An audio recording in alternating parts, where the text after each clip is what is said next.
people like me. You need people like me so you can point your fingers and say, that's the bad guy. That's the bad guy. That's the bad guy. That's the bad guy. That's the bad guy.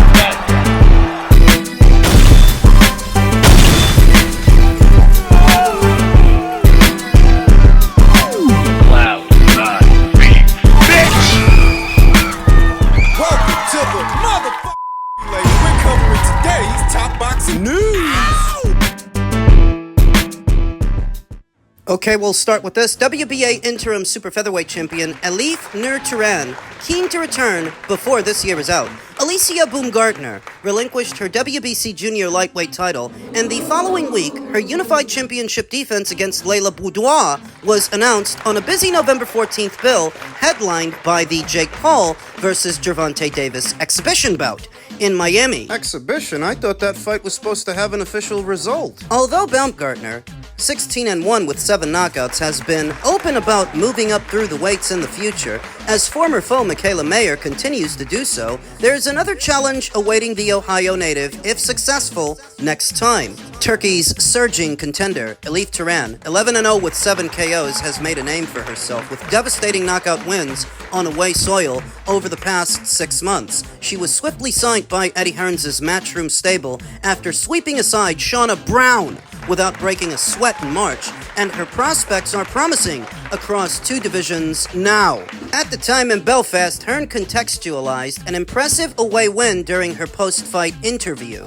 She's probably been messaging me nearly every day for the last few years, saying give us one chance, and took a world title eliminator on 10 days' notice. She's one of the most exciting fighters in women's boxing right now, mandatory for Caroline Dubois at 135. The team had no doubt she would win when I saw them backstage. Boxer-backed Dubois, 11-0 with 1 draw and 5 knockouts, defended her WBC world title 2 weeks later with a hard-fought points win over Baumgardner Shin. But while there's renewed optimism she'll return with a big fight promised by promoter Ben Shalom, she hasn't been back since. Dubois hasn't.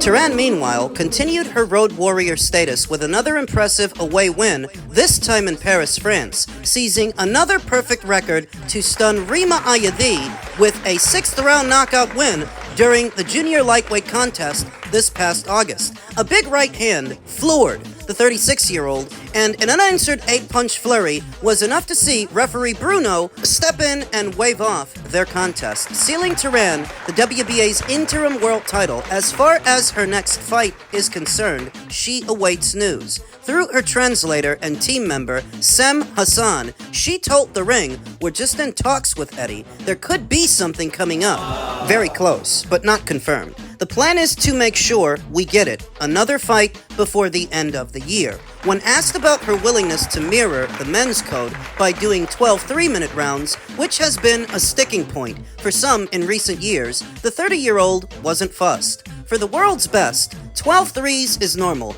and that's the way it should be, so we can show what we can do, similar to the men. If you're the best in the world, being a woman shouldn't change that. We're training with 15, 20 rounds worth of 3 to 4 minutes. It shouldn't be hard to change since that's what we train for. We want to bring parity, and it's something I've thought about for a while. Confirming an openness to flicker between 2 weight divisions, Turhan knows the interim title at 130 provides her more leverage than being Dubois' mandatory challenger would. Matchroom and Boxer have rarely teamed up to make cross-promotional bouts, and after the Beatriz Ferreira unification fallout, it's unlikely to change in this instance. Turhan has been billed as a cool, calculating customer, akin to Artur Beterbiev in a way that mystique endears her to fans, unlike most of her contemporaries, especially with an exciting style that often produces highlight reel moments. When asked about where her knockout power comes from, the ring's number 5 rated junior lightweight contender laughs. A lot of it is to do with genetics. Both my parents were sports people, and I've always been involved with sports. From the age of 3, my dad has always pushed me to be active. We had a home gym and trained there. You just work hard, do the best you can, and train hard. Every time I train, is it's if I'm fighting for a world title. That's what makes me strong. Pain strengthens you, and that's something I live by. It gives me strength, and I believe that. Whoever works hardest will win. She is sure to reserve praise for her decade-long head trainer, Agmur Ulusal. Alhamdulillah. For finding openings to exploit when game planning potential opponents and infighting strategies, while keeping an open mind on what a potential Baumgardner matchup might look like. Agmur has been in there with me through trials and tribulations, closer than anyone has been, in and outside the ring. I wouldn't be in a boxing ring without him. I know Alicia is a very good boxer, fights really hard, and is very technical, but she doesn't know me, and we don't know one another better until we get into the ring with each other. First things first, Baumgardner defends her ring and unified super featherweight titles against Quebec's Dubois, 13-1 with 2 knockouts. Hopefully she can mirror compatriot Kim Clavel's recent world title win against longtime champion, needing another rival to bring out her best. Turhan needs to keep winning, as she has been, and before you know it, she could prove to be the foil to Baumgardner's ambitious plans. So Elif Turhan initially started out as Carolyn Dubois' mandatory,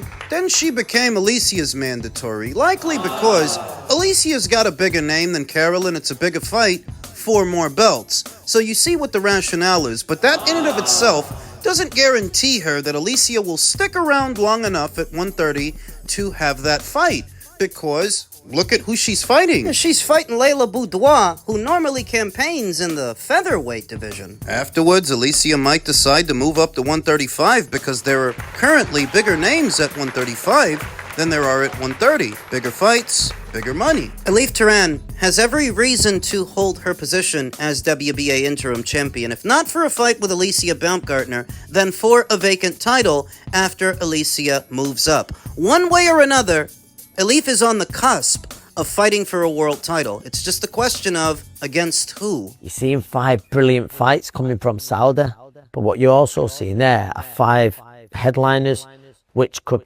potentially be 5 big UK shows. Do you know what I mean? Yeah. British boxing is in a major crisis. It's in a major crisis. The small hall show, it's been absolutely murdered because of that.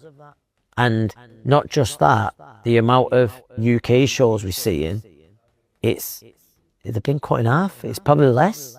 That was former fighter turned trainer Anthony $1 Million Crolla, highlighting something that we've talked about on several live streams for the last calendar year. Too much of a good thing. That these shows that Turkey's putting together, they feature a lot of guys that would otherwise headline their own shows spread across the calendar year, so that when he bunches them up all together, You end up with a thinner schedule. Guys who would normally headline their own shows and shows that would have their own undercards featuring many fighters. It's those undercard guys that are feeling the pinch, and so is the boxing schedule. When Anthony talks about it, he's talking about it in the context of the domestic UK boxing scene. But it's the same way in America. When you have both a Devin Haney and an Artur Beterbiev and a David Benavidez all boxing on the same show, you end up with a thinner schedule all around, because those guys are normally in their own main events. So you're saying that Turkey doing all these big mega cards is a bad thing? No,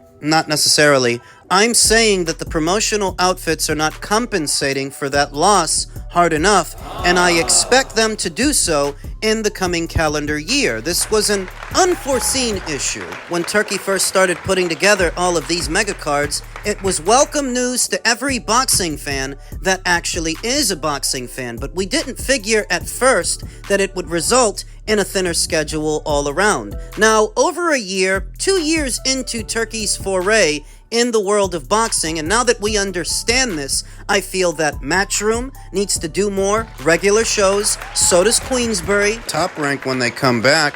I would say PBC, but PBC don't have a choice but to put their fights behind a paywall. They don't have the budget to do more shows, so they're out. But everybody else, Matchroom, Queensbury, Golden Boy, Top Rank whenever they come back. I anticipate that the coming calendar year of boxing in the next year will be even busier than this one with mega fights, because remember, Zuffa Boxing TKO is set to launch in the coming year, and they're going to be doing one show per month per their recent deal with Paramount Plus. So you have Zuffa launching, the potential return of Top Rank Boxing. That's been affecting things also, where normally you get small Top Rank show here, small Top Rank show there. We didn't get any Top Rank shows last month. We're not going to get any this month, and we don't know when they're coming back. But if they come back next year, that will also help to fill the gap. Matchroom has to step it up. Not normally critical of Matchroom or the DAZN platform because most of the time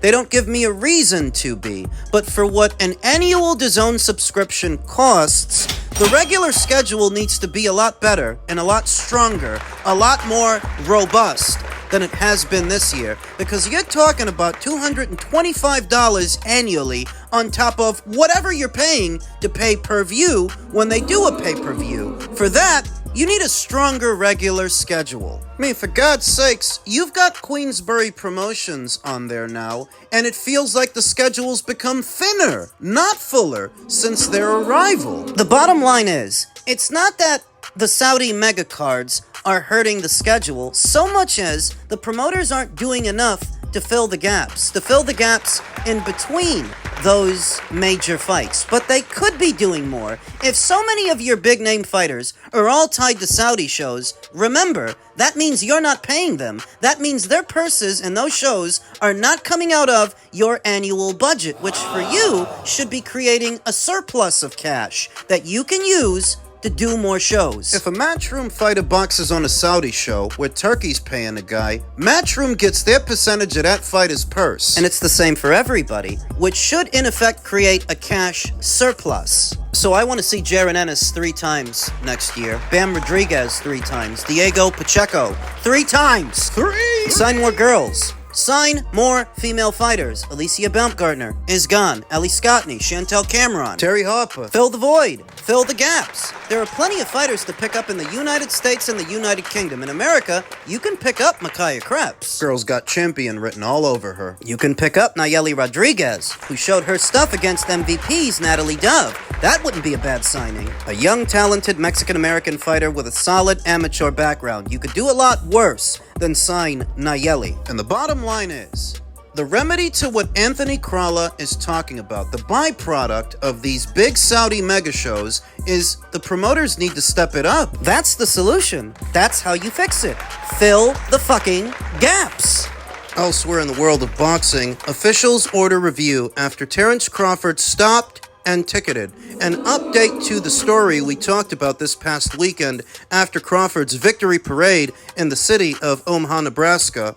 Omaha native Terence Bud Crawford, the newly crowned super middleweight boxing champion, received a traffic ticket for reckless driving early Sunday morning, just hours after thousands of people attended a downtown parade held in his honor. Omaha Mayor John Ewing and Police Chief Todd Schmaderer said in a statement Sunday that they had ordered a review of the traffic stop and that Schmaderer has authorized an internal affairs investigation.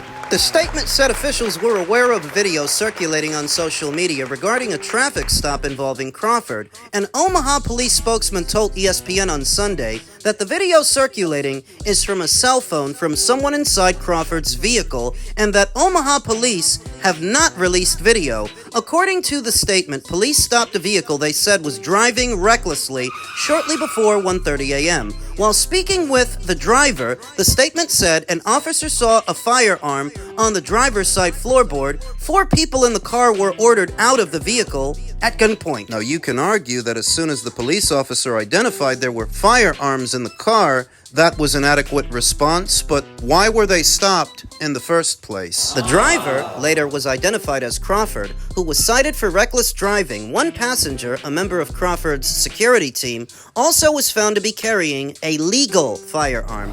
Police said all occupants are legally permitted to carry firearms. The statement said a police supervisor and lieutenant responded to the scene at Crawford's request. Crawford, who turned 38 on Sunday, could not be reached. Nebraskans have been celebrating Crawford for the past 2 weeks following his unanimous decision win over Canelo Alvarez. With the win, Crawford became the first male boxer in the 4-belt era to be undisputed champion in 3 separate weight classes. Last Saturday, he led the Nebraska football team onto the field in its tunnel walk wearing a 168 jersey representing his undisputed crown in the 168-pound weight class. Hard to imagine that Terrence Crawford, who should be right now the most well-known athlete in all of Omaha, would be treated like a common criminal just hours after the city threw him a parade. We thought we were gonna die. Terrence Crawford's head of security shares perspective on traffic stop. A cop comes to my window, cop goes to Bud's window. I know the protocol, Shabazz said. An officer with Omaha Police told KETV that while Crawford was reaching to grab his information, like license and registration, the cop spotted a gun by Crawford's feet. He asked Mr. Crawford to exit the vehicle, and he did, and then Mr. Crawford was placed in handcuffs while they conducted their investigation, said Omaha Mayor John Ewing Jr. The other 3 passengers in the car were also ordered to step outside at gunpoint and placed in handcuffs. Police say they found 2 guns in the car, but confirmed that the people in the car were legally permitted to carry. But Shabazz says things went down differently, saying Crawford never reached for his license or registration. He told him, "No, I don't have it on me. I left everything at home." He had already told them, so there was no reason for him to reach for anything, Shabazz said. Shabazz said both he and Crawford had guns on them. He told the police he had a firearm following Nebraska law. He said things then escalated. Bud said, "I have a firearm too." The cop on his side, he went ballistic, totally unhinged. He says, "Get your hands up. Get out of the car. Don't reach, don't reach." But there was never a physical gun in sight, Shabazz said. "Everyone thought we were gonna die, man." Crawford was then charged with reckless driving, despite Shabazz saying police pulled them over for speeding. Bud said, "Well, how do you know I was speeding if you don't have radar?" "Okay, but I actually have the cop on camera saying I cannot. I admit that I do not have radar," Shabazz said. Shabazz has not shared the video with KETV. After hearing about the traffic stop, Ewing got involved. Myself, my chief of staff, Tom Warren, both reached out to Mr. Crawford, and he indicated that he would like us to do an investigation, Ewing said. Ewing then contacted Police Chief Todd Schmaderer, who authorized the internal affairs investigation. He hopes that by requesting body camera footage, there will be answers. Our job is not to speculate. Our job is to get the facts out to the people of this community and then be transparent in every step of the process, Ewing said. KETV asked Omaha Police to sit down for an interview. They decided to stick by their written statement. The investigation is still ongoing. The important takeaways are that there was not an actual arrest.